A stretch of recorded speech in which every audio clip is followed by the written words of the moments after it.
চাকরির প্রস্তুতিতে সকলকে স্বাগত জানাচ্ছি। আজকে আবার একখানা লাইভ ক্লাস নিয়ে তোমাদের জন্য চলে এসেছি। প্রশ্নটা তোমাদের আমরা পোস্ট করে দিয়েছি টেলিগ্রাম চ্যানেলে, গ্রুপে, দু জায়গাতেই। আর এখন সেটা নিয়ে আলোচনা হবে। তোমরা যারা নতুন আছো তারা হয়তো আমাদের ক্লাস শিডিউল সম্পর্কে সেরকম ভাবে জানো না। আমাদের তরফ থেকে বেসিক্যালি দুটো ক্লাস নেওয়া হয়ে থাকে। একটা হয় 7টার সময়, একটা হয় 8টার সময়। কিন্তু 7টার ক্লাসটা মানে যেখানে অঙ্ক আর রিজনিং করানো হয় একটু বন্ধ আছে কয়েকদিনের। এই 8টার ক্লাস এখন রেগুলারলি চলছে। আর এই যে ক্লাসটা হচ্ছে, এর রেকর্ডেড ক্লাসটা তোমরা ইউটিউবে পেয়ে যাবে কালকে সকালবেলা, ঠিক আছে? তাই কোনো অসুবিধা নেই, এখন যদি কোনো জিনিস মিস করে গিয়ে থাকো তাহলে কালকে সকালবেলা একবার কিন্তু দেখে নিও। হলো। এবার চলে আসি যে প্রশ্নগুলো আজকে পাঠিয়েছিলাম, সেই প্রশ্নগুলো তো আলোচনা করবই। তার আগে আমাদের যে আজকের বিষয়টা রয়েছে সেটা হচ্ছে কি, আজকে পলিটির ওপরে একটা পার্ট আছে, আর আমি বলেছিলাম প্রস্তাবনার ওপরে আজকে কিছুটা পড়ানো হবে। সেই ব্যাপারগুলো পড়বো। চলো আগে প্রথমে প্রশ্নগুলো দেখে নিই, ইংলিশের কি প্রশ্ন আছে দেখে নিই। আছে হচ্ছে অ্যাপিল। অ্যাপিল কথার মানে কি? আবেদন করা। হ্যাঁ, একদম। সেটা হচ্ছে গিয়ে আবেদন করা, তাকে হচ্ছে গিয়ে অ্যাপিল বলা হয়ে থাকে। কেমন ভাবে করা যেতে পারে সেটা বিরক্ত হচ্ছে করে গিয়ে, হ্যাঁ কি বললে? বিরক্ত করে না। অ্যাপিল না, না, অ্যাপিল করা মানে হচ্ছে আবেদন করা। কেমন ধরনের হতে পারে আবেদন? যে আমি কোনো কিছুর জন্য তোমার কাছে অ্যাপিল করলাম। অ্যাপিল করলাম মানে হচ্ছে কি আবেদন করলাম। যেমন হচ্ছে উচ্চ পদস্থ কর্মচারীদের কাছে, অন্যান্যরা মানে ধরো ডাব্লিউবিসিএস অফিসার আছে, তার কাছে কি আমরা আবেদন করছি, অ্যাপিল করছি। ঠিক আছে? এই ক্ষেত্রে অ্যাপিল কথাটা ব্যবহার করা যেতে পারে। হলো। চল পরবর্তী কথা আছে যেটা, সেটা হচ্ছে গিয়ে জেনারেট। উৎপন্ন করা। উৎপাদন করা, উৎপন্ন করা, বাস্তব রূপ নিয়ে আসা, সেরকম ভাবে হতে পারে জেনারেট। কি কি হতে পারে? যে আমরা প্রচুর গার্বেজ জেনারেট করি, মানে হচ্ছে আমরা প্রচুর পরিমাণে আবর্জনা উৎপাদন করি। ঠিক আছে? জেনারেটর কারেন্ট জেনারেট করে, সেই জন্যই তার নাম হচ্ছে গিয়ে জেনারেটর। ঠিক আছে? মানে হচ্ছে কোনো কিছু উৎপাদন করা। হলো। চলো পরবর্তী আছে থিওরি। লিখিত। তত্ত্ব। হ্যাঁ, তত্ত্ব হতে পারে। তত্ত্বই বেসিক্যালি বলা যেতে পারে যে হ্যাঁ, তত্ত্ব আহ, বলতে পারি। হ্যাঁ কি বলছো? লিখিত অনেক রকম ভাবে ব্যবহার করা যেতে পারে। সেটা হচ্ছে গিয়ে ধরো আমার এই বিষয়ে এই থিওরি রয়েছে, তার মানে হচ্ছে গিয়ে আমার কোনো একটা বিষয় সম্পর্কে আমার এই ধারণা রয়েছে। ঠিক আছে? তাছাড়া আমরা বইতে যে থিওরি পড়ে থাকি তার মানে হচ্ছে গিয়ে তত্ত্ব বা মত, এটা হতে পারে থিওরি। হতে পারে। চলো, রেঞ্জ। উচ্চতা। সারি বা রেঞ্জ। পর্বত, হুম, পরিসর। পরিসর হতে পারে। যেমন হচ্ছে গিয়ে আহ আমার, কার মাইকটা খোলা আছে বন্ধ করে দাও। আমার 2 ঘন্টা পড়াশোনা করার রেঞ্জ, মানে হচ্ছে গিয়ে আমি 2 ঘন্টা পড়াশোনা করতে পারি। এরকম ক্ষেত্রে ব্যবহার করা যেতে পারে। আবার কেমন ধরনের ব্যবহার ব্যবহার করা যেতে পারে? পর্বতের সারি হিসেবে ব্যবহার করা হয়ে থাকে, হিমালয়ান রেঞ্জ বলা হয়ে থাকে। ঠিক আছে? উচ্চতাও তো। উচ্চতাও হতে পারে। তারপরে আবার কি হতে পারে? যে সীমারেখা বলতে বোঝানো হতে পারে, যেমন হচ্ছে শুটিং রেঞ্জ। ঠিক আছে? মানে হচ্ছে যেখানে হচ্ছে গুলি চালানোর প্র্যাকটিস করা হয়ে থাকে, সেই ধরনের ক্ষেত্রে ব্যবহার করা হতে পারে। এরকম বিভিন্ন ক্ষেত্রে হচ্ছে গিয়ে রেঞ্জ কথাটা ব্যবহার করা যায়। ঠিক আছে? চল, রেঞ্জ হয়ে গেল। এর পরবর্তী দেখি কি আছে। আছে হচ্ছে ক্যাম্পেইন। প্রচার করা। প্রচার। স্পট। হ্যাঁ। আর কি? প্রচার করার ক্ষেত্রেই করা যেতে পারে। যেমন হচ্ছে কেমন ব্যবহার করা যেতে পারে? পলিটিক্যাল ক্যাম্পেইন, মানে হচ্ছে গিয়ে রাজনীতির প্রচার। ঠিক আছে? সেফটি অ্যাওয়ারনেস ক্যাম্পেইন, মানে হচ্ছে গিয়ে যাতে সেফটি রুল ফুল মেনে চলা হয় তার জন্য ক্যাম্পেইন করা হয়ে থাকে। সেই ধরনের ক্ষেত্রেও ক্যাম্পেইন কথাটা ব্যবহার করা হয়। মন্টু কিছু বললে বলো, নাহলে অফ করে দাও মাইকটা। ক্যাম্পেইন যে ওইটা ট্রেনিং হতো। বুঝতে পারলাম না, এবার বলো। ট্রেনিং দেওয়া ওইটা ক্যাম্পেইন। কি দেবা?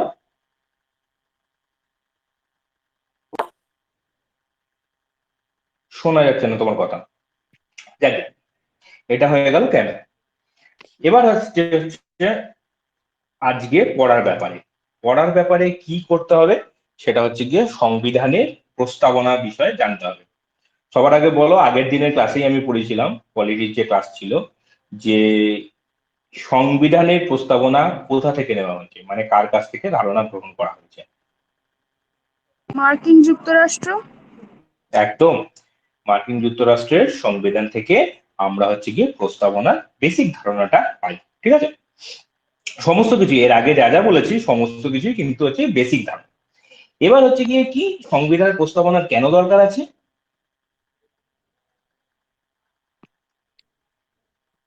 এটা সংবিধানের একটা ইন্ট্রোডাকশন কাকে বলা হয়? মুখবন্ধ। মানে আমি পরবর্তী যে জিনিসগুলো লিখবো তার একটা সংক্ষিপ্ত সার সেটাকে বলা হয়ে থাকে। ঠিক আছে, এবার বলো তো কোন বক্তৃতার অংশ হিসেবে আমরা সংবিধানের প্রস্তাবনা পেয়েছি? স্যার 1930-এর লাহোর অধিবেশন। কার বক্তৃতা থেকে? বক্তৃতা হচ্ছে গিয়ে পণ্ডিত জওহরলাল নেহেরুর অবজেক্টিভ রেজলিউশন, এই বক্তৃতার অংশ হিসেবে আমরা হচ্ছে গিয়ে প্রস্তাবনা পেয়েছি। ঠিক আছে, প্রস্তাবনাটা অ্যাড করতে হবে এই কনসেপ্টটা নেওয়া হয়েছে আমেরিকার থেকে, আর প্রস্তাবনার মূল ধারণা নেওয়া হয়েছে হচ্ছে গিয়ে পণ্ডিত জওহরলাল নেহেরুর অবজেক্টিভ রেজলিউশন, যে বক্তৃতা ছিল, বক্তৃতার যে টাইটেল সেটা হচ্ছে অবজেক্টিভ রেজলিউশন, তার থেকে আমরা এই ধারণাটা নিয়েছি। ঠিক আছে, আচ্ছা, এই যে প্রস্তাবনা রয়েছে, প্রস্তাবনার ভেতরে আমাদের প্রথমেই যেগুলো জানতে হবে সেগুলো হচ্ছে এর টার্মগুলোর মানে জানতে হবে। ঠিক আছে, তারপরে বাকি জিনিসগুলোতে আসছি। প্রথমে যে টার্মগুলো আছে সেটা হচ্ছে গিয়ে একেবারে প্রথমে যেটা আমাদের প্রস্তাবনা শুরু হয়, we the people of India. একেবারে মাথায় রাখতে হবে প্রস্তাবনা কিন্তু আমরা সকলে গ্রহণ করছি। ঠিক আছে, মানে সংবিধান পড়বার আগে আমাদের প্রস্তাবনা সকলকে গ্রহণ করতে হবে। We the people of India, যার কথা হলো, দিয়ে এরপরে যে ইম্পর্টেন্ট টার্ম গুলো আছে তার মধ্যে ফার্স্ট আসতে হচ্ছে যে সোভরেন। এই সোভরেন কথার মানে কি? সার্বভৌম। সার্বভৌম। সোভরেন কথার মানে হচ্ছে গিয়ে সার্বভৌম। আবার এর এর মানেটা কি? সার্বভৌম কথার মানে কি? সবার জন্য সমান। না, সার্বভৌম বলতে আমি নিজের দেশের জন্য যদি কিছু করতে যাই সেখানে আমার বাইরের কোনো দেশের প্রভাবে বাইরের কোনো দেশ তার মধ্যে প্রতিপত্তি ফলাবে না বা প্রভাব হ্যাঁ, ফেলবে না, এরকম ব্যাপার। মানে হচ্ছে দেশের আভ্যন্তরীণ এবং বহির্দেশীয় সমস্ত ধরনের সিদ্ধান্ত আমাদের দেশ নিজে নিতে পারে, এর জন্য কারুর মুখাপেক্ষী হয়ে বসে থাকতে হয় না। ঠিক আছে, সমস্ত ধরনের আভ্যন্তরীণ এবং বহির্দেশীয়, ইন্টারনাল আর এক্সটার্নাল, যে কোনো ধরনের ডিসিশন ভারত নিজে নেবে, তা কারুর ওপরে নির্ভর করতে হয় না। এটা হয়ে গেল ফার্স্ট বৈশিষ্ট্য, সার্বভৌমত্ব। ঠিক আছে, সার্বভৌমত্ব কথার মানে হচ্ছে গিয়ে যে আমরা নিজের ডিসিশন নিচে নেব, কারুর আন্ডারে আমরা নেই। এটাই তো ভারতবর্ষের স্বাধীনতার মূল উদ্দেশ্য ছিল। ঠিক আছে, সার্বভৌমত্ব অর্জন করা। এরপর একটা একটু জটিল টার্ম আসে, সার্বভৌমত্ব খুব সোজা টার্ম। এরপরে যেটা এসে যায় সেটা হচ্ছে গিয়ে সোশ্যালিস্ট। এই সোশ্যালিস্ট কথার মানে কি? সামাজিক। সামাজিক নয়, সমাজতন্ত্র। ঠিক আছে, সোশ্যালিস্ট কথার মানে হচ্ছে গিয়ে সমাজতন্ত্র। এবার এই সমাজতন্ত্র কথার মানে কি?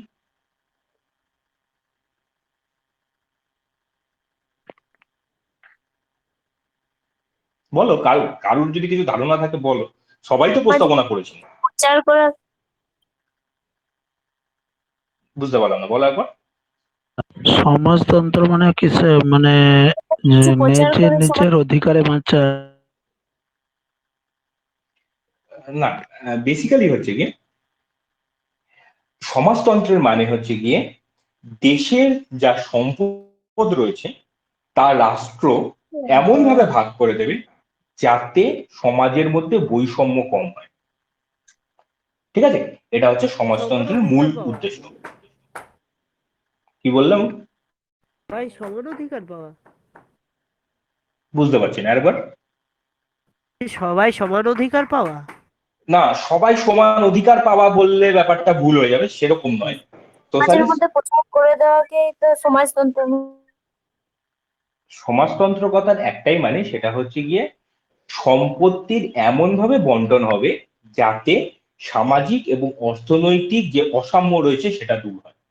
ঠিক আছে, সোসিও ইকোনমিক্যাল ইনইকুয়ালিটি যেটা রয়েছে সেই জিনিসটা যাতে দূর হয়, সেটা হচ্ছে গিয়ে সোশ্যালিস্ট প্যাটার্নের একমাত্র উদ্দেশ্য। এই সোশ্যালিস্ট প্যাটার্নের আমরা কি এমন ভাবে উদাহরণ পাই, সেটা হচ্ছে গিয়ে সবার জন্য শিক্ষা,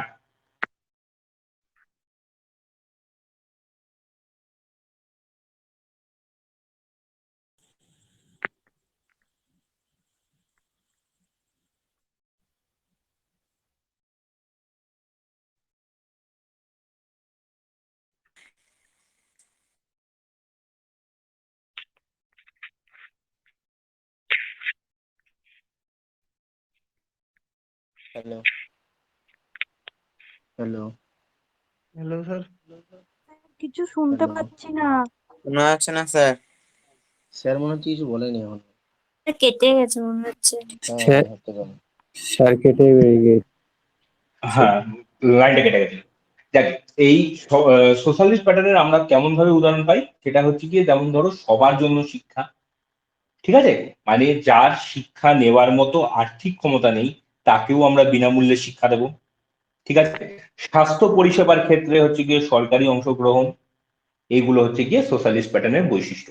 তার মানে এই নয় যে সবাই সমান, সবাই হচ্ছে গিয়ে একই পয়সা ইনকাম করবে, এরকম নয়। সোশ্যালিস্ট প্যাটার্ন মানে হচ্ছে যার সামর্থ্য নেই, যে হচ্ছে গিয়ে ভাবে পিছিয়ে রয়েছে, তাদের সাহায্য করা, তাদের এগিয়ে নিয়ে আসার ব্যাপারটাই হচ্ছে কি সমাজতন্ত্রের মূল বৈশিষ্ট্য। ঠিক আছে, স্যার তো এই কিন্তু সাম্যবাদের ছিল না। সাথে কোনো রিলেশন আছে? হ্যাঁ দীপ, কি বললে? সাম্যবাদের সাথে কি সমাজতন্ত্রের কোনো রিলেশন আছে? হ্যাঁ, সাম্যবাদের সঙ্গে হচ্ছে গিয়ে সমাজতন্ত্র প্রায় একই ধরনের একটা। ঠিক আছে, সাম্যবাদ সমাজতন্ত্রের মূল উদ্দেশ্য হচ্ছে গিয়ে সোসিও ইকোনমিক্যাল ইনইকুয়ালিটি দূর করা। এটা হচ্ছে গিয়ে মূল কথা, যে সামাজিক অর্থনৈতিক বৈষম্যকে দূর করা হচ্ছে গিয়ে সমাজতন্ত্রের মূল উদ্দেশ্য। কবে সংবিধানে আমাদের অ্যাড হয়।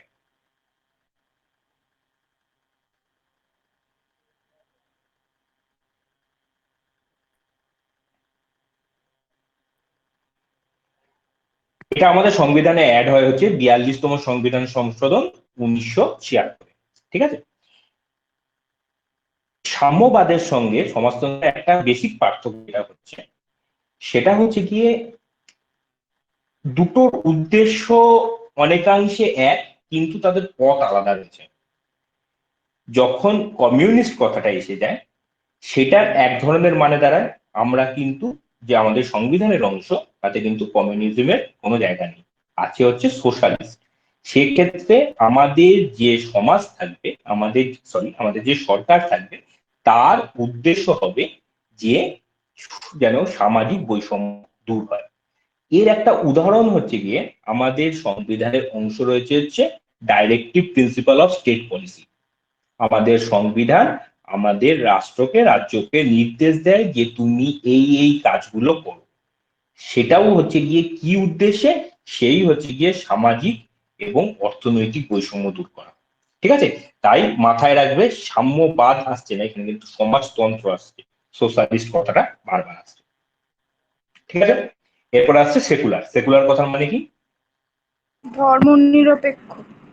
ধর্মনিরপেক্ষ কথার মানে কি? সব ধর্ম মর্যাদা। ভারতের ক্ষেত্রে তা নয়। স্যার ধর্মনিরপেক্ষ বলতে স্যার মানে সবাই নিজের ইচ্ছা মতো সে ধর্ম পালন করতে পারে, কারো উপর জোর করে অন্য ধর্ম চাপিয়ে দেওয়া বা তার ধর্মের উপর আঘাত করা এটা ঠিক না। আচ্ছা, এটা আর আর আর কারণ কিছু? ধর্মের মধ্যে বিভেদ। বিভেদ না করা, বলো বিভেদ বলে নাকি? বিভেদ না করা। দেখো, প্রথম কথা হচ্ছে গিয়ে সেকুলার কথার একটা ডিকশনারি মানে হয়, আর একটা আমাদের ভারতের সংবিধানের মানে হয়। ঠিক আছে, সংবিধান ক্ষেত্রে একটা মানে দাঁড়ায়।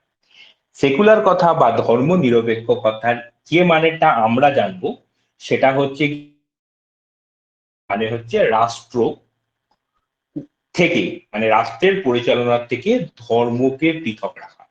ঠিক আছে, তার মানে হচ্ছে গিয়ে রাষ্ট্র তার নিজের মতো কাজ করবে, ধর্ম তার নিজের মতো কাজ করবে, কেউ কাউকে ইন্টারফেয়ার করবে না। এইটা হচ্ছে গিয়ে সেকুলার কথার ভারতের ক্ষেত্রে মানে দাঁড়াচ্ছে। ঠিক আছে, এর মধ্যে এরপরে তুমি বলতে পারো যে যে কেউ ধর্ম নিতে পারে, কারণ এরপরে আসবে ফ্রিডমের ভেতরেও আবার একবার আসবে যে ধর্ম আমি যেমন ভাবে ইচ্ছে নিতে পারি। ঠিক আছে, যে যার মতো ধর্ম আলোচনা করবে, কিন্তু সেটা হচ্ছে গিয়ে দুটোর থেকে পৃথক, স্টেট মেশিনারি থেকে আমাদের যে পৃথক রাখার চেষ্টা করা হয়। এই কথাটা কবে স্যার, সংবিধানে যোগ হয়? হ্যাঁ বলো। বললেন স্যার, শুনতে পাইনি স্যার, একবার রিপিট করবেন? এটাই আছে বলছি কেন? যে স্টেট মেশিনারি থেকে, ভারতের সংবিধানের ক্ষেত্রে স্টেট মেশিনারি থেকে মানে হচ্ছে গিয়ে রাষ্ট্র পরিচালনার থেকে ধর্মকে পৃথক রাখা। এটাই হচ্ছে ধর্ম নিরপেক্ষতার মূল ভাব। ঠিক আছে, এবার এটা সংবিধানে কবে যোগ হয়? হচ্ছে 42তম সংবিধান সংশোধন 1976। এটা কিন্তু যোগ হয়, এর আগে পর্যন্ত ছিল না। হয়ে গেল। এরপরে আসছে ডেমোক্রেসি বা ডেমোক্রেটিক। এই ডেমোক্রেটিক কথাটার মানে কি?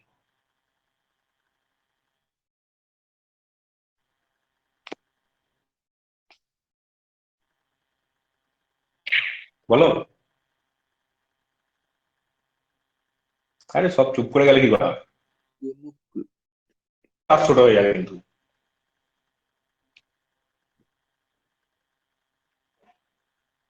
চেষ্টা করো, চেষ্টা করো।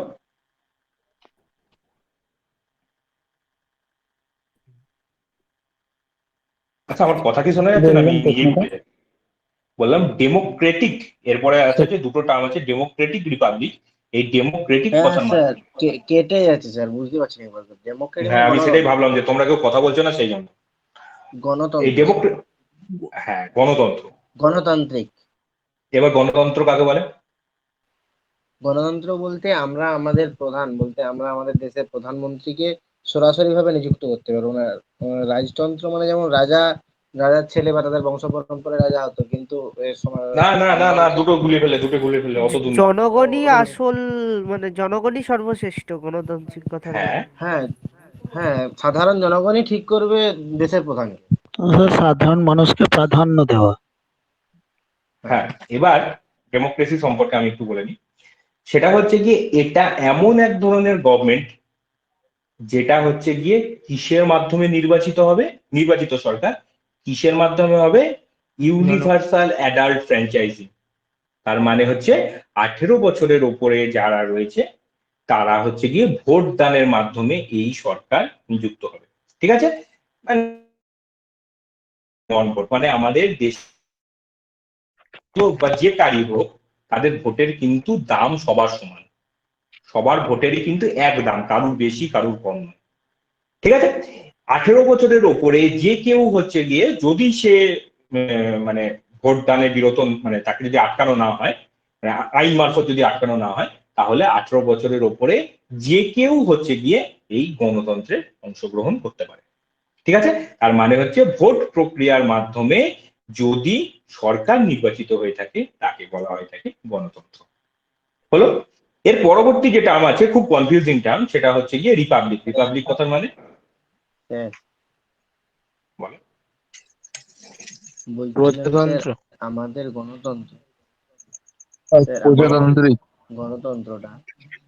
হ্যাঁ, গণতন্ত্র কি বলছো? বলো, শুনতে পাচ্ছি।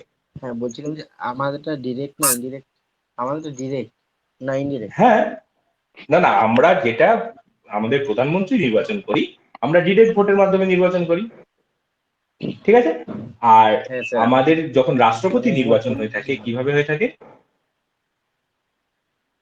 তখন তো রাজ্যসভা, লোকসভা আর বিধানসভার হ্যাঁ, সদস্য। আমরা সেখানে ডাইরেক্টলি ভোটদান করি না, সেটা আমরা সরাসরি নির্বাচন কিন্তু করি। স্যার, হ্যাঁ আমি স্যার এক জায়গায় পড়েছিলাম যে সুইজারল্যান্ডে একমাত্র ডিরেক্ট গণতন্ত্র আছে, মানে তাদের আইন যখন পাস হয় তখন জনগণের দ্বারা ভোট নেওয়া হয়, তারপর আইন পাস হয়। হ্যাঁ, সেটা সেটা হতে পারে। সেটা হচ্ছে গিয়ে আরেক ধরনের ফর্ম অফ ডেমোক্রেসি, যেই ধরনের ক্ষেত্রে হচ্ছে গিয়ে প্রত্যেকটা ডিসিশনের জন্য জনগণের কাছে যাওয়া হয়। ঠিক আছে, আমরা কি করি, আমরা রিপ্রেজেন্টেটিভ ডেমোক্রেসির মধ্যে থাকি। মানে হচ্ছে আমরা প্রতিনিধি নির্বাচন করে দিই এবং সেই প্রতিনিধিরা হচ্ছে গিয়ে আমাদের হয়ে কাজ করে। ঠিক আছে, সেখানে প্রত্যেকটা ডিসিশনের জন্য কিন্তু জনগণের কাছে যাওয়া যায় না। ধরো সরকার একটা কোনো বিল নিয়ে আসলো, প্রত্যেকটা ডিসিশনের জন্য যদি ভোট করাতে হয়, ভোট আমাদের 2 মাস ধরে চলে, তাহলে কোনো বিল পাস করানোই তো সম্ভব হবে না। ঠিক স্যার আছে, আসলে ওটা আমরা ছোট দেশ তো, ছোট দেশের জন্য আমরা হ্যাঁ হ্যাঁ সম্ভব, ছোট দেশের জন্যই সম্ভব। এত বড় দেশ সম্ভব ধরো নয়। কখনো হ্যাঁ, কখনো হচ্ছে গিয়ে কোনো ডিসিশন নেওয়ার দরকার হলো, ধরো কিছুদিন আগে যখন ব্রিটেন হচ্ছে গিয়ে ইউরোপিয়ান ইউনিয়ন থেকে বেরিয়ে যায়, ঠিক আছে, তখন হচ্ছে গিয়ে একটা গণভোট করা হয়েছিল যে জনতা কি চায়। ঠিক আছে, সেই রকম যদি কোনোদিন কোনো ডিসিশনের দরকার পড়ে তাহলে তাও হতে পারে যে ধরো কিছু একটা ডিসিশন হলো যে কোনো একটা বড় গোষ্ঠীতে ভারত যোগদান করবে কি করবে না, সেটা একা সিদ্ধান্ত নেওয়া সম্ভব হচ্ছে না, বিরোধী দল খুব বিরোধিতা করছে, তখন এরকম গণভোটের বন্দোবস্ত করা যেতে পারে। কিন্তু ভারতের ক্ষেত্রে দাঁড়িয়ে প্রচন্ড কষ্ট পড়ে যাবে সেটাতে। একটা সিদ্ধান্ত নিতে গেলে যদি ভোট নিতে হয়, প্রচন্ড কিন্তু কষ্ট পড়ে যাবে।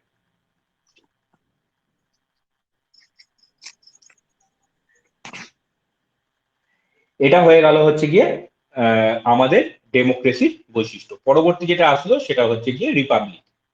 রিপাবলিক কথার অর্থ কি? স্বাধীন বা প্রজা তন্ত্র। প্রজাতন্ত্র। প্রজাতন্ত্র কথা মানে কি?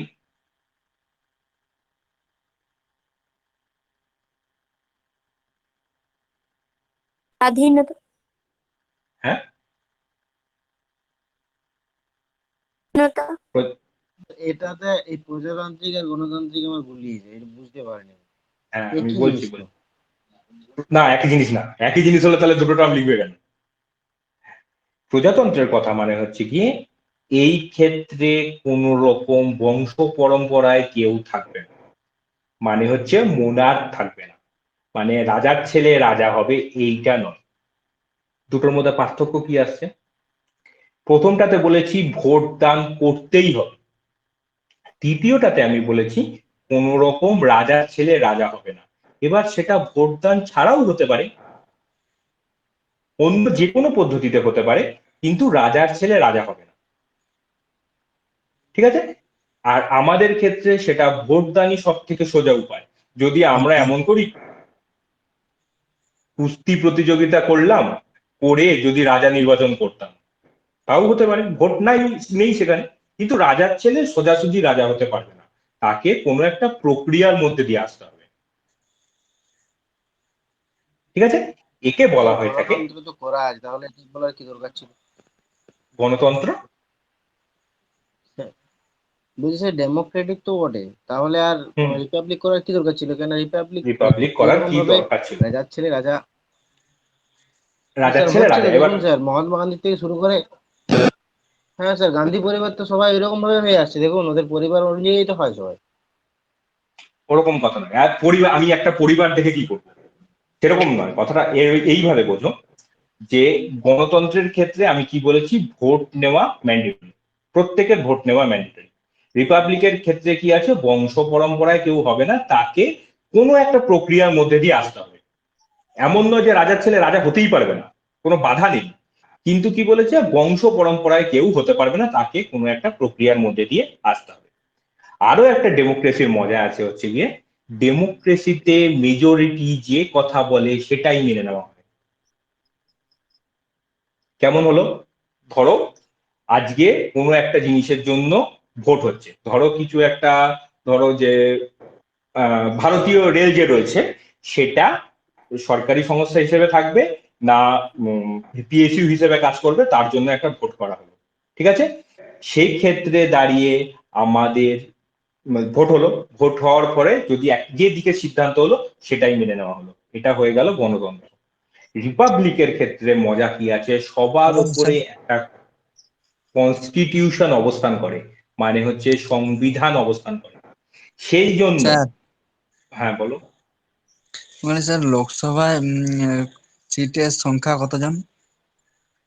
ক্লাস থেকে বের করবো না ক্লাসে থাকতে চাও?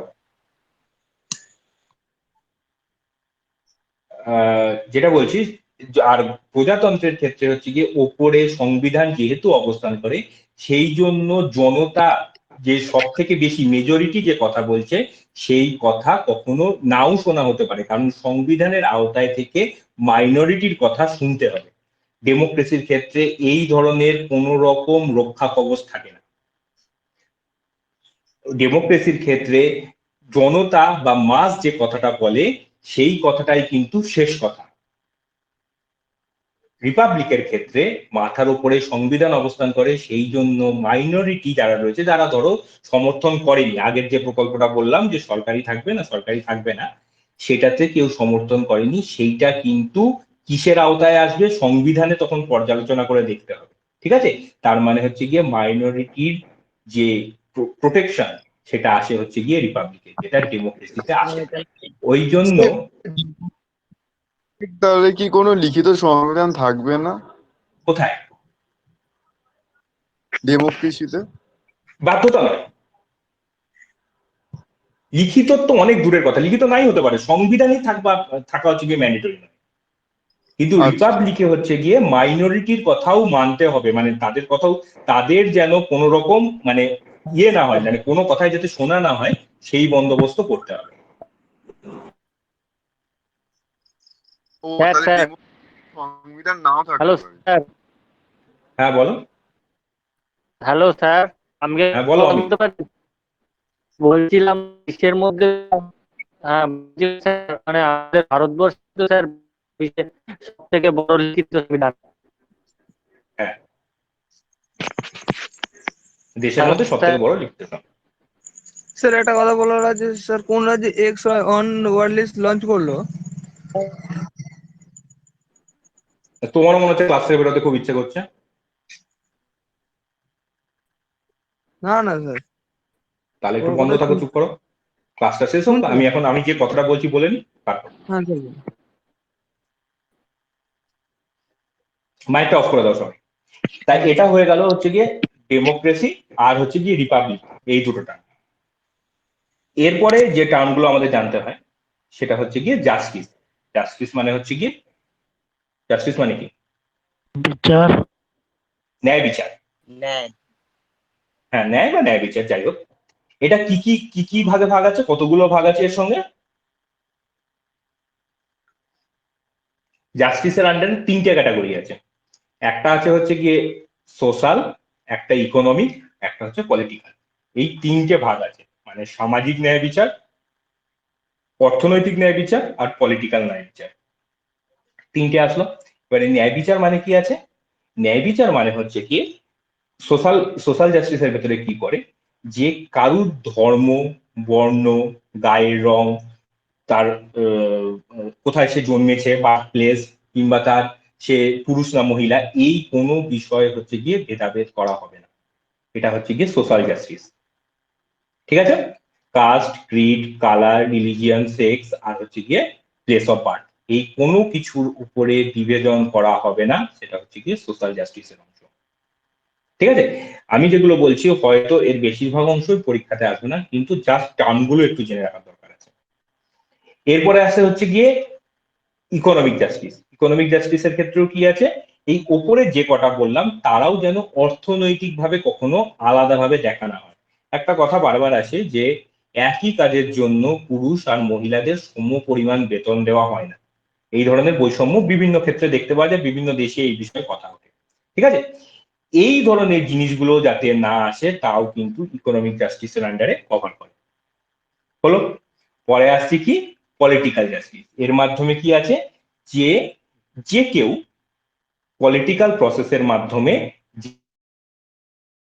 ফ্রি, ফেয়ার, ইকুয়াল ইলেকশনে যেন তারা অংশগ্রহণ করতে পারে। এই জন্যই তো দেখতে পারো যে সমাজের অনেক পিছিয়ে পড়া লোকও হচ্ছে গিয়ে, তারা হচ্ছে গিয়ে এই পলিটিশিয়ান মানে রাজনৈতিক অংশগ্রহণ করতে পারে।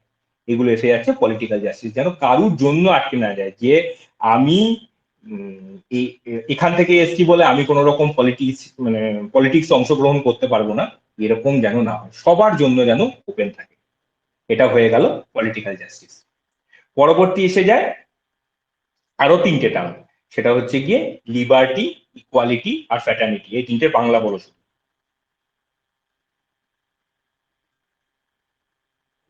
লিবার্টি মানে স্বাধীনতা, একদম স্বাধীনতা। ইকুয়ালিটি সমতা, সাম্য, হ্যাঁ, সাম্য বা সাম্য। সাম্য। আর ফ্র্যাটার্নিটি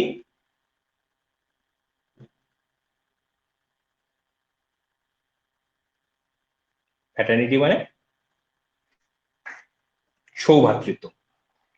ঠিক আছে, এই তিনটে কথা হচ্ছে কি ইম্পর্টেন্ট, সেটা হচ্ছে গিয়ে আমাদের চিন্তা ভাবনা, আমাদের মত প্রকাশ, এই সমস্ত কিছুতে যেন স্বাধীনতা থাকে।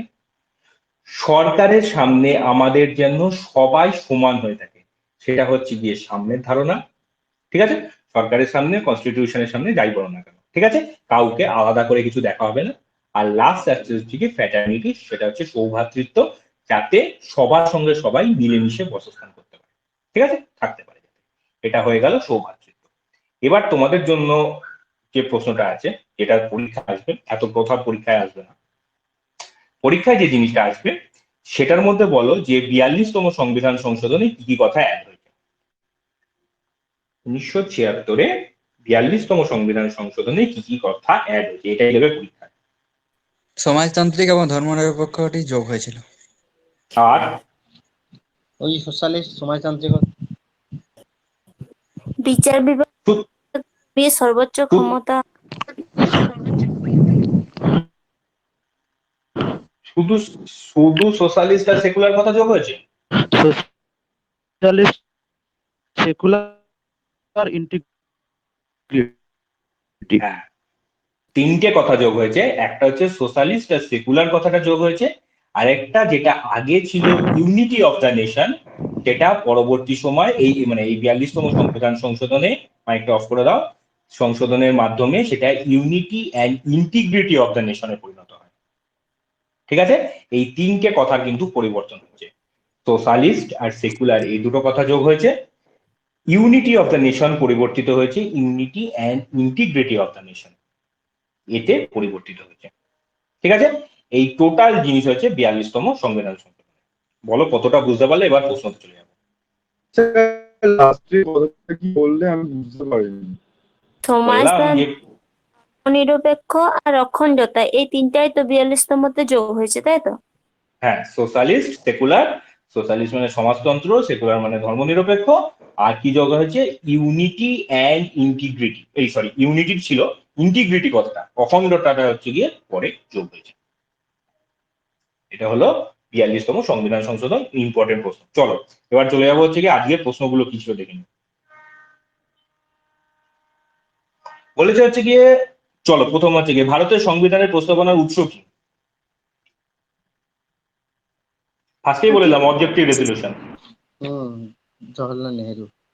হ্যাঁ, জওহরলাল নেহেরু, পন্ডিত জওহরলাল নেহেরু অবজেক্টিভ রেজলিউশন। চলো পরবর্তী, ভারতের সংবিধানের প্রস্তাবনার বৈশিষ্ট্য কি।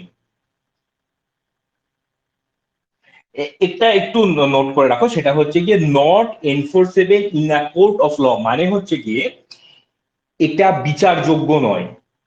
বিচারযোগ্য নয় মানে কি, ধরো হঠাৎ করে কেউ প্রশ্ন তুললো যে ভারত কি ধর্মনিরপেক্ষ, বা ভারত কি সমাজতান্ত্রিক, বা ভারত কি সার্বভৌম, ঠিক আছে, এইটা কোর্ট বিচার করে এটাকে স্ট্রাইক ডাউন করে দেবে, মানে এটাকে আর রাখবে না, এটা নয়।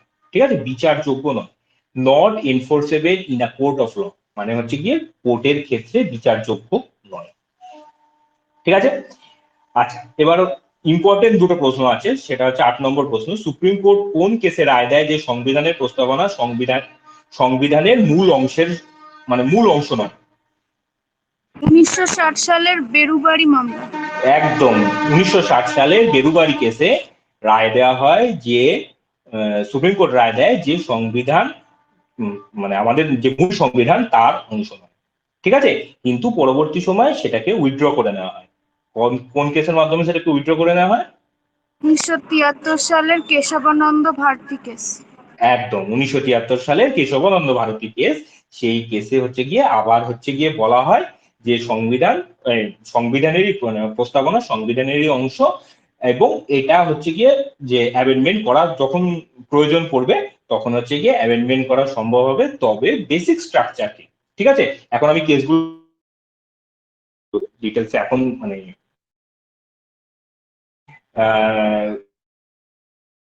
স্ট্রাকচারটা কি, মানে মূল কাঠামোর যাতে পরিবর্তন না করে আমরা এই সংবিধানের প্রস্তাবনার পরিবর্তন করতে পারি। চলো, খুবই সুন্দর দুটো প্রশ্নের উত্তর দিলে। কে উত্তর দিলে শুনি একটু,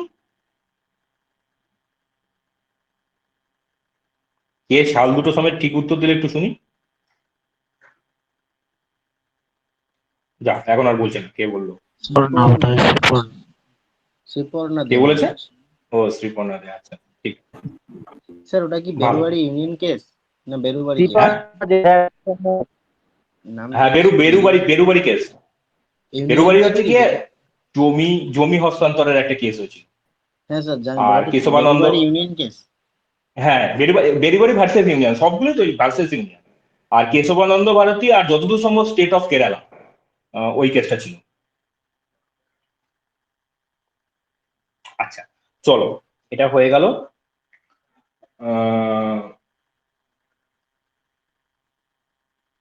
আচ্ছা, 10 নম্বর প্রশ্ন, ভারতের কেন্দ্রে রাজ্যের ক্ষমতা বিন্যাস কিসের দ্বারা সম্ভব হয়? কেন্দ্র রাজ্যের ভেতরে যে ক্ষমতা বিন্যাস সেটা কিসের দ্বারা সম্ভব? স্যার লোকসভা দ্বারা। না না না, 3টে তালিকা দ্বারা। কি কি list? State list, central list আর কনকারেন্ট লিস্ট। তো তালিকা কি স্যার আগে বলুন? স্টেট লিস্ট, সেন্ট্রাল লিস্ট আর হচ্ছে কনকারেন্ট লিস্ট। মানে হচ্ছে রাজ্য তালিকা, কেন্দ্র তালিকা আর হচ্ছে গিয়ে যৌথ তালিকা।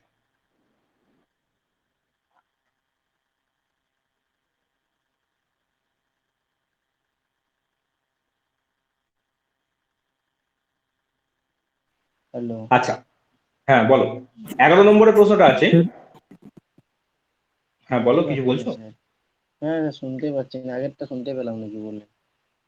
বললাম তো, যদি কিছু কথা কেটে যায় একটু পরে ভিডিওটা দেখে নিও। কোন রাজ্য সরকার সংবিধানে বর্ণিত তার দায়িত্ব উল্লঙ্ঘন করা বা পরিবর্তন করা সম্ভব? অবশ্যই নয়, রাজ্য সরকারের কি করে পরিবর্তন করা সম্ভব হবে? ভারতের সংবিধানের পরিবর্তন করতে গেলে কি করতে হয়? সংবিধান সংশোধন করতে হয়। বিল পাস করতে হয়। সংবিধান সংশোধনের মাধ্যমে কিছু পরিবর্তন করা সম্ভব হয়। বিল গুলো যেরকম ভাবে অ্যাক্টে পরিণত হয় এরকম ভাবেই কি সংবিধান সংশোধন হয়? হ্যাঁ, তোমাকে আগে পরিবর্তনের জন্য আনতে হবে, তারপরে স্পেশাল মেজরিটির দরকার আছে। সংবিধান সংশোধন নর্মাল মেজরিটিতে হয় না, স্পেশাল মেজরিটির দরকার আছে, নিয়ে তারপরে সংবিধান সংশোধন। ঠিক আছে। ঠিক আছে, আসবে সংবিধান সংশোধন আলাদা চ্যাপ্টার। সংবিধান সংশোধনের পর রাজ্য সরকারের কি মতামত জানতে চাও? না না। হ্যাঁ, মতামত জানতে রাজ্য চাওয়া হয়। সরকারের কাছ থেকে, ঠিক আছে, মতামত তারা জানাতে পারে কিন্তু পরিবর্তন আটকাতে পারে না। রাজ্য সম্পর্কিত যদি কোনো রকম সংবিধান সংশোধন হয়ে থাকে তাহলে রাজ্য সরকার রেটিফিকেশন জানাতে পারে, কিন্তু সংবিধান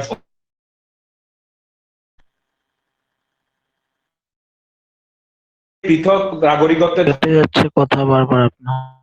যে তাদের দুটো করে সিটিজেনশিপ হয়, একটা স্টেটের তাদের যে রাজ্যে অবস্থান করছে তাদের সিটিজেনশিপ। ভারতের ক্ষেত্রে কি এরকম ধরনের কোনো ধারণা আছে? না নেই, সিঙ্গেল। এরকম ধারণা নেই।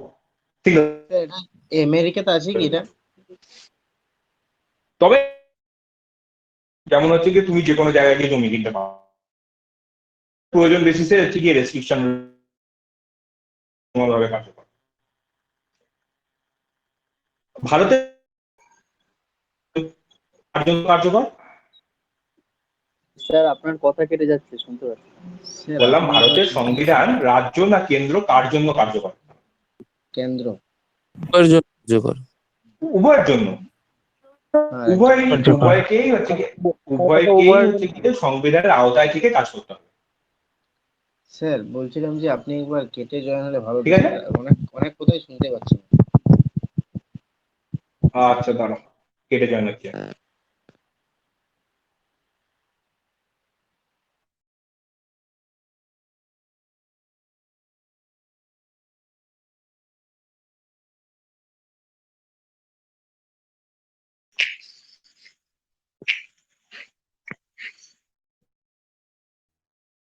দেখো তো শোনা যাচ্ছে নাকি? হ্যাঁ স্যার, হ্যাঁ স্যার, শুনে যাচ্ছি। ঠিক আছে, এবার প্রশ্নগুলো। আচ্ছা বলো, ভারতের সংবিধান রাজ্য না কেন্দ্র কার জন্য কার্যকর? উভয়ের জন্য কার্য। উভয়ের জন্য, না। ঠিক আছে, উভয়কে সংবিধানের আওতা থেকে কাজ করতে হয়। ভারতের সংবিধানের প্রকৃতি কি রকম? সেটা হচ্ছে গিয়ে দৃঢ় অথচ যথেষ্ট নমনীয়।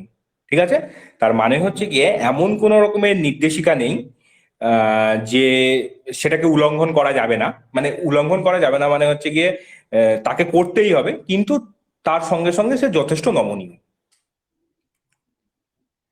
আচ্ছা পরবর্তী। আচ্ছা, যুক্তরাষ্ট্রীয়, ভারতবর্ষের যে যুক্তরাষ্ট্রীয় কাঠামো রয়েছে তা কখন একক কাঠামোয় পরিণত হয়?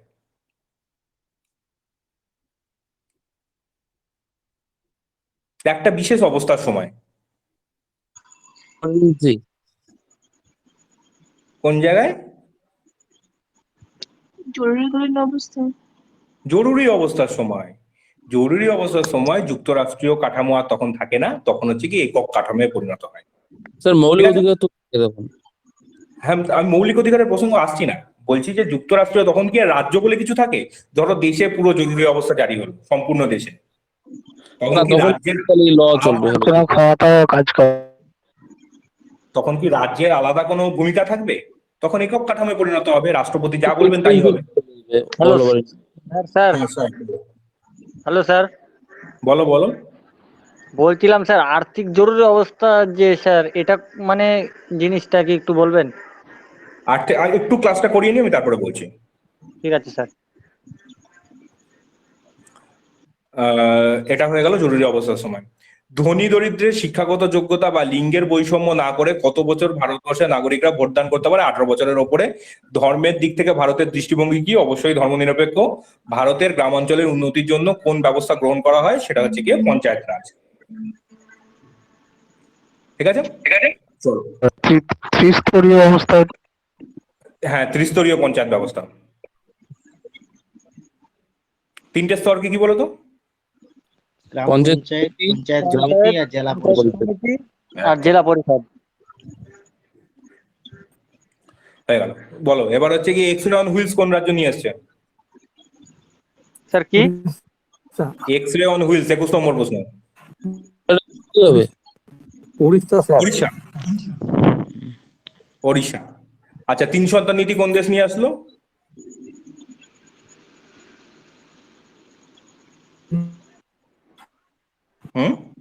শোনা যাচ্ছে না। স্যার বুঝতে পারছি না স্যার কিছু। বললাম 3 সন্তান নীতি কোন দেশ নিয়ে আসলো? China, China. চায়না। চীন।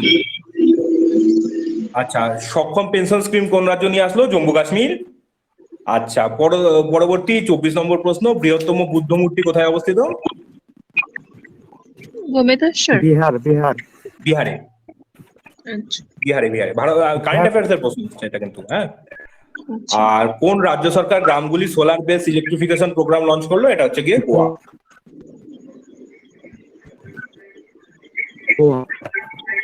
হ্যাঁ, গোয়া। এবার বললে একটু কথা না বললে মাইকগুলোকে অফ করে দাও না, সবাই মাইক খুলে বসে রয়েছো। 22 ক্যাচ ক্যাচ করে আওয়াজ হয়। বলো দীপ, কি বলছো? 22 নাম্বার কোশ্চেন আনসারটা বলুন। কত নম্বর? 22 22 নম্বর। চীন। আচ্ছা, 1 সন্তান পলিসি ছিল, তারপরে সেটাকে উইথড্র করে দেওয়া হলো, 2 সন্তান পলিসি হলো, এখন আপাতত 3 সন্তান পলিসিতে চলছে। কারণ কি হয়, ধরো যদি 1 সন্তান পলিসি থাকে কোনো দেশের, সবাই মেনলি ছেলে। কি হয়, ওয়ার্কিং পপুলেশনটা কমে যায়। মানে হচ্ছে দেশের অ্যাভারেজ বয়স বেড়ে যায়। কারণ দুজনের থেকে একটা যখন সন্তান হচ্ছে তখন হচ্ছে অ্যাভারেজ বয়সটা দেশের কমে যায়। ঠিক আছে, এবার অ্যাভারেজ বয়স যখনই কমে যাবে তখনই হচ্ছে কাজ করবার লোকের অভাব হয়ে যাবে। ঠিক ঠিক আছে? কেননা লোকের একটা তো কার্যক্ষমতা রয়েছে, মনে হয় 30 থেকে 40-45 এই বয়স পর্যন্তই সব থেকে বেশি মানুষ কার্যক্ষম থাকে, ঠিক আছে? এবার সেই অ্যাভারেজ বয়সটা যদি বেড়ে যায় তখন হচ্ছে গিয়ে কাজ করবার লোক কমে যায়, এই জন্য এরকম পলিসি চেঞ্জ, পলিসি শিফটিং করতে হয়। এবার একসময় প্রচুর জনসংখ্যা হয়ে গেছিল, সেই জন্য ওয়ান চাইল্ড পলিসি নিয়েছিল। এখন যাতে ওয়ার্কিং পপুলেশন বজায় থাকে তার জন্য আবার এই ধরনের পলিসিতে তারা ফিরে আসছে। চলো, আর একটা কি যেন কে বলছিল, একটা কি যেন অর্থনৈতিক জরুরি অবস্থা না কে কি একটা প্রশ্ন করলে? স্যার আমি বলছিলাম স্যার। হ্যাঁ, অর্থনৈতিক জরুরি অবস্থা কি বলা হয়? স্যার মানে অর্থনৈতিক যে জরুরি অবস্থা স্যার সেটা কি? হ্যাঁ, সেটা বলছি শোনো। সেটা হচ্ছে গিয়ে, আমি কোনো ডিটেলসে যাচ্ছি না, আমি জাস্ট জিনিসটা বলছি। ধরো জিম্বাবুয়ের ক্ষেত্রে কিছুদিন আগে কি হয়েছিল, যে তাদের ইনফ্লেশন মনে হয় লাখের ঘরে চলে গেছিল। আমাদের যেটা 7% থাকে সেটা মনে হয় 1,00,000% বা এরকম একটা 10,00,000% এরকম একটা জায়গায় গিয়ে তাদের ইনফ্লেশন রেট পৌঁছেছিল, ঠিক আছে? তারা হচ্ছে বিলিয়নে তারা হচ্ছে নোট ছাপতে আরম্ভ করে, ঠিক আছে? আমাদের 100 টাকার নোট, 1000 টাকার নোট, 2000 টাকার নোট, এই ম্যাক্সিমাম ওরা হচ্ছে 1 বিলিয়নের হচ্ছে গিয়ে নোট ছাপানো শুরু করে, ঠিক আছে? অর্থনীতি একেবারে ভেঙে পড়ে। এই পরিস্থিতিতে যদি কখনো হয় থাকে, এরা প্রভিশন রাখা আছে, ধরো এরকম আর্থিক অবস্থা খুব ডাউন হয়ে গেল, যে কোনো কারণের জন্যই হোক না কেন, সেই রকম পরিস্থিতিতে কেন্দ্রীয় সরকার যেন এমন একটা জরুরি অবস্থা জারি করে, সেটাতে হচ্ছে গিয়ে মিলিটারি নামিয়ে যে জরুরি অবস্থা জারি করতে হবে এরকম নয়, কিছু ফাইন্যান্সিয়াল অস্টারিটির কথা বলা যেতে পারে। এই কথাটা দেখবে এখন বিভিন্ন জায়গাতে পাবে। এই করোনা পরিস্থিতিতেও সরকারের তরফ থেকে বিভিন্ন জায়গাতে দেখবে এই টার্মটা পাবে, যে ফাইন্যান্সিয়াল অস্টারিটি। এই ফাইন্যান্সিয়াল অস্টারিটি মানে কি, যে আমরা যে টাকা পয়সা খরচ করব তা একটা বিধিনিষেধ আমরা দিয়ে দেবো। কেমন ভাবে? ধরো কিছুদিন আগে গ্রিসেরও একবার আর্থিক অবস্থা খুব খারাপ হয়ে গেছিল, ঠিক আছে? সেই পরিস্থিতিতে সেখানে একটা ফাইন্যান্সিয়াল অস্টারিটি জারি করা হয়, যে আমি বা তুমি যে কোনো একজন ইন্ডিভিজুয়াল সারা দিনে ধরো 100 টাকার বেশি খরচা করতে পারবো না, ঠিক আছে? এই অস্টেরিটির কথার মানে হচ্ছে কি কৃচ্ছ সাধন। লিমিটেড দিয়ে দেওয়া হয়, তাই তো স্যার? হ্যাঁ, কি মানে একটা এরকম লিমিটেড দিয়ে দেওয়া হয় যে হ্যাঁ, আমাকে নির্দেশ দেওয়া হয় যে তুমি সারাদিনে এর বেশি টাকা খরচা করতে পারবে, বা ঠিক আছে, উল্টো স্যার। রকম ভাবে হতে পারে যে আমার ইনকামটাকে বেঁধে দেওয়া হলো যে তুমি এর থেকে বেশি ইনকাম করতে পারবে না। একে বলা হয়ে থাকে ফাইন্যান্সিয়াল অস্টারিটি, ঠিক আছে? এই রকম কিছু অস্টারিটি মেজার যাতে সরকার লাগু করতে পারে। মাইক বন্ধ করো, নইলে ক্লাস থেকে সোজাসুজি বের করে দেবো। হ্যাঁ, যাতে এই রকমের কিছু অস্টেরিটি মেজার জারি করতে পারে, তার জন্য হচ্ছে গিয়ে এই অর্থনৈতিক জরুরি অবস্থা, তার প্রভিশনটা রাখা হয়েছে। কিন্তু এখনো পর্যন্ত সেরকম দরকার পড়েনি, কিন্তু কোনোদিন দরকার।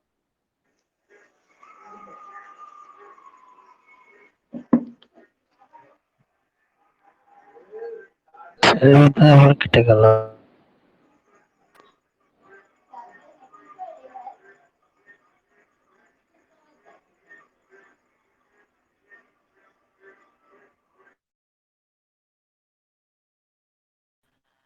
কোনোদিন যদি এরকম দরকার পড়ে তাহলে হচ্ছে কি এর যাতে প্রভিশন রয়েছে সেইটা রাখা হয়েছে। বলো, আর কারো কিছু প্রশ্ন আছে?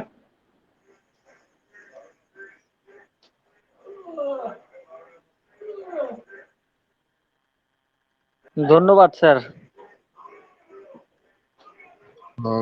Hello sir. আরেকবার বলো একটু। স্যারকে আমি বলবো স্যার? বলো বলো। বলছিলাম ধন্যবাদ স্যার, এইটুকুই। আচ্ছা আচ্ছা আচ্ছা, ঠিক আছে ঠিক আছে। হ্যাঁ, আর বলো। Thank you sir. Good night. লোকসভার সিট সংখ্যা না কে একটা কি জিজ্ঞেস করছিল না? হ্যাঁ, কি বলছিল Suraj? Sir good night sir. পৃথক নাগরিকত্ব ওই জিনিসটা কি একটু ভালো করে বলে দিন তো, 14 নম্বরটা। একক নাগরিকত্ব, আচ্ছা বলছি, দাঁড়ো। আর কি সুরজ কিছু একটা বলছিলে, বলো তাড়াতাড়ি। স্যার বলছিলাম না স্যার, একক নয়, পৃথক নাগরিকত্ব। দাঁড়া মন্টু একটু কথা বলো না, আমি সুরজের কথাটা শুনিনি। কোন রাজ্যে sir x ray on wellness launch করলো, এটা স্যার একটু ভালোভাবে জানতে হবে আমার। হ্যাঁ, বুঝতে কোন পারছি রাজ্য x ray on wheels? X ray on wheels launch করলো। হ্যাঁ, ওড়িশা ওড়িশা। উড়িষ্যা। আমি এই প্রশ্নগুলোর উত্তর সব গ্রুপে দিয়ে দেবো, থ্যাংক ইউ লেখার স্যার, উত্তর আমি সব গ্রুপে দিয়ে দেবো। Thank you sir, thank you. Hmm hmm hmm. হ্যাঁ মন্টু, আর কে একটা কি বলছিলে?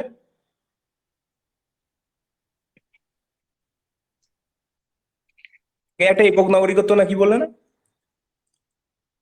পৃথক নাগরিকত্ব জিনিস। ডাইরেক্ট একক, প্রিন্সিপালটা কি আছে? দাঁড়াও, একক নাগরিকত্বটা বলে নিই, আমি তার বলছি। একক নাগরিকত্বের বলেছি যে কোনো রাজ্যের কি এরকম কোনো প্রভিশন রয়েছে যে তারা আলাদা করে নাগরিকত্ব দিতে পারে? তারা ডোমিসাইল সার্টিফিকেট দিতে পারে যে হ্যাঁ সে আমার এলাকায় বসবাস করে, আমার এখানকার নাগরিক। আমাদের ডোমিসাইল সার্টিফিকেট অনেক সময় লাগে, কলেজে ভর্তি হওয়ার সময়, বিভিন্ন সময়, বা কোনো ভাতা রাজ্য সরকারের তরফ থেকে যদি কোনো ভাতা হয় তাহলে ডোমিসাইল সার্টিফিকেট লাগতে পারে, ঠিক আছে? কিন্তু তারা কিন্তু আলাদা করে নাগরিকত্ব বা সিটিজেনশিপ আলাদা করে দিতে পারে না, এই প্রভিশন রাখা হয়নি। কোনো রাজ্য তার আলাদা করে নাগরিকত্ব দিতে পারে না, এটাই বলছি একক নাগরিকত্ব। আর নাগরিকত্বের যখন ব্যাপার আসবে আসবে এর পরের দিনের ক্লাসেই হয়তো পড়াতে হবে নাগরিকত্ব, কারণ প্রস্তাবনার পরেই প্রথমে যখন আর্টিকেল শুরু হবে একেবারে প্রথম দিকেই নাগরিকত্ব আসবে, পরের দিন আসবে না, তারপরের দিন আসবে। এবার তখন আমরা দেখবো যে কেমন ভাবে ভারত নাগরিকত্ব পেতে পারে, কি কি কারণে নাগরিকত্ব শেষ হয়ে যেতে পারে, আহ আর হচ্ছে গিয়ে যদি কেউ অন্য দেশের নাগরিকত্ব গ্রহণ করে কিভাবে শেষ হয়ে যায়, এই সমস্ত জিনিসগুলো তখন পড়বো। হ্যাঁ সাহেব, কিছু একটা বলছিলেন?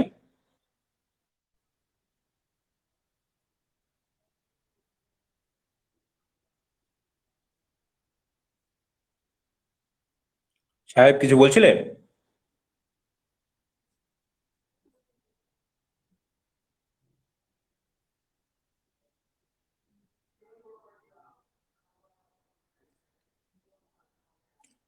স্যার, হুম, বলো।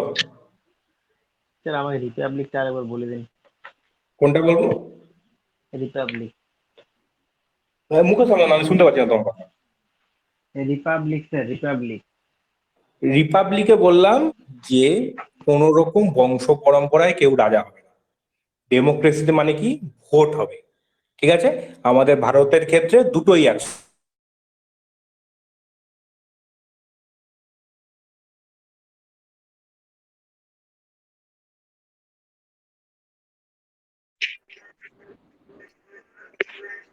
Hello, hello sir.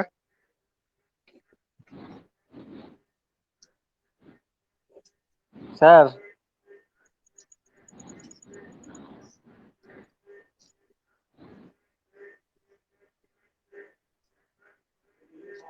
Hello sir.